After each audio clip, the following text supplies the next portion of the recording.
warahmatullahi wabarakatuh. Perkenalkan, nama saya Bunga Nurtanisa dari kelompok 6. Jadi ada rekan saya, yang pertama ada Gracia Maitri, yang kedua ada Raymond Chandra Sirait, yang ketiga ada Chandra Guru, dan yang terakhir ada Zaki.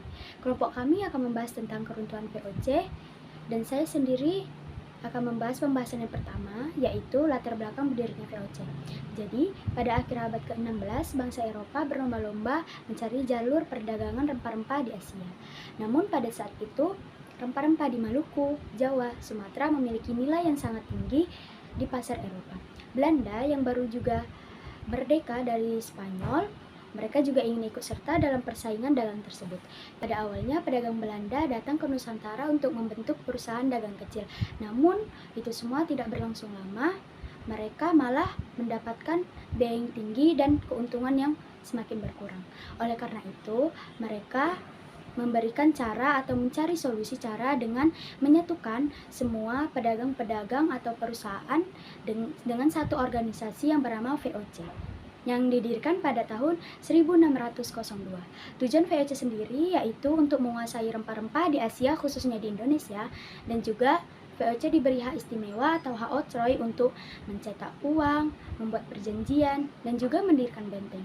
Baiklah, penjelasan selanjutnya tentang penyebab keruntuhan VOC akan dilanjutkan oleh rekan saya, Raymond. Halo, saya Raymond. Di sini saya akan menjelaskan tentang penyebab keruntuhan VOC. Jadi, keruntuhan VOC terjadi pada akhir abad ke-18, resmi bubar pada tahun 1799. Penyebab runtuhnya VOC terjadi karena dua faktor, yaitu faktor internal dan faktor eksternal. Yang pertama, faktor internal. Faktor internal terdiri dari korupsi besar-besaran oleh pejabat VOC, yang bisa kita lihat di kanan atas saya. Jadi, banyak pejabat VOC di Hindia maupun di Belanda melakukan praktik korupsi.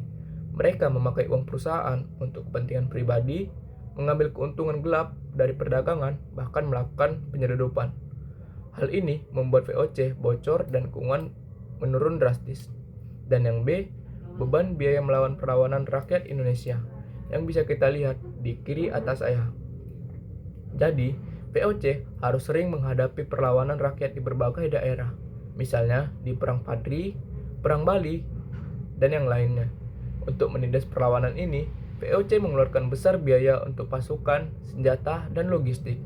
Beban biaya perang ini menguras kas VOC.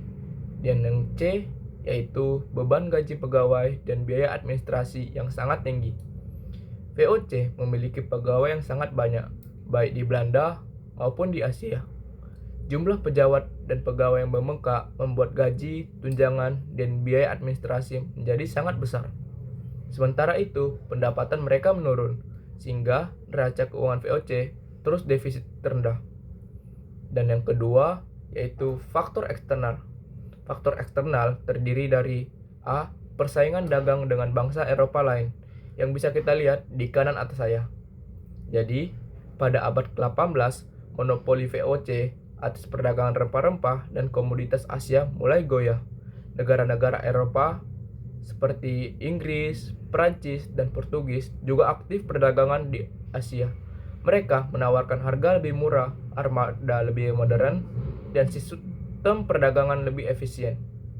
Akibatnya, VOC kehilangan banyak pelanggan dan jalur dagang penting. Keuntungan VOC turun drastis karena tidak menjadi satu-satunya penguasa dagangan. Dan yang B, yaitu menurunnya harga rempah-rempah di pasar dunia, yang bisa kita lihat di kiri atau kanan atas saya. Rempah-rempah yang dulunya barang mewah seperti pala, jengki, dan lada mulai melimpah karena makin banyak negara Eropa membuka perkebunan sendiri atau mendapat pasokan dari tempat lain. Hal ini membuat harga rempah-rempah di pasar Eropa jatuh.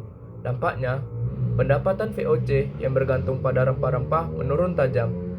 Stok barang VOC menumpuk tetapi sulit terjual dengan harga yang sangat tinggi. Kas VOC makin terkuras untuk biaya operasional dan perang. Sekian dari saya. Assalamualaikum warahmatullahi wabarakatuh. Saya Chandra. Saya ingin menjelaskan dampak runtuhnya VOC bagi Indonesia. VOC resmi dibubarkan pada tahun 1799 setelah mengalami kebangkrutan. Runtuhnya VOC membuai dampak yang sangat besar bagi Nusantara.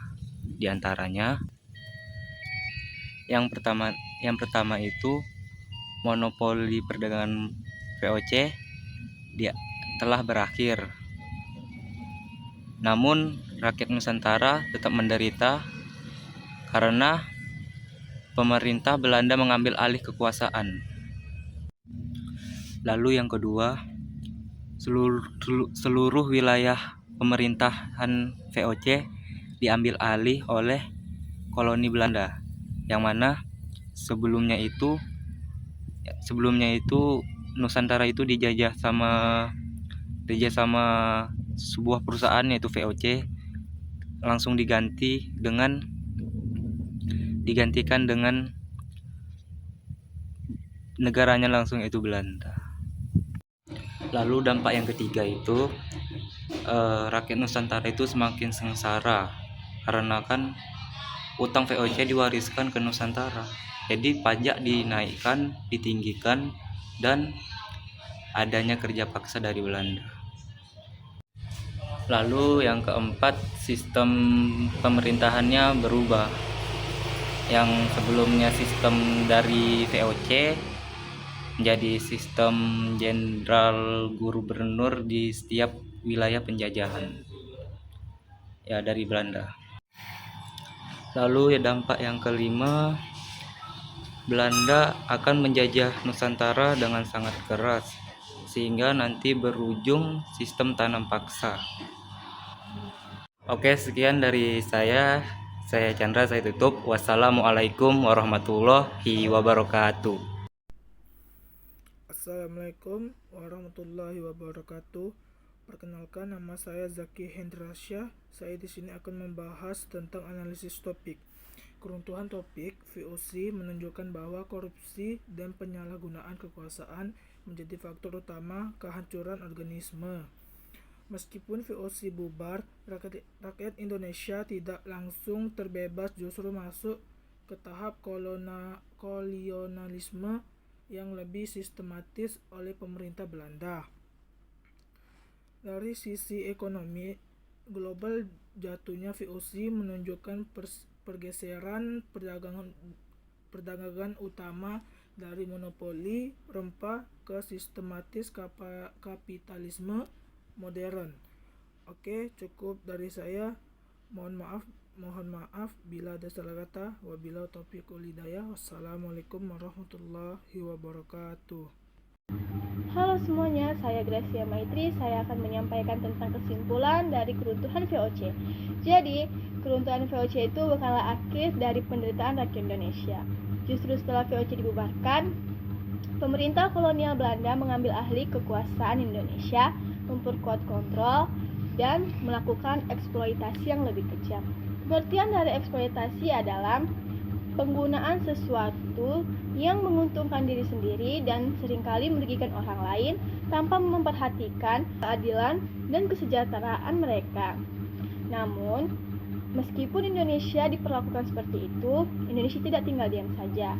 Ini adalah gambar bukti bahwa Indonesia melakukan perlawanan sebagai bentuk menuju kemerdekaan, dan ini adalah gambar kolonial Belanda mengambil alih kekuasaan Indonesia.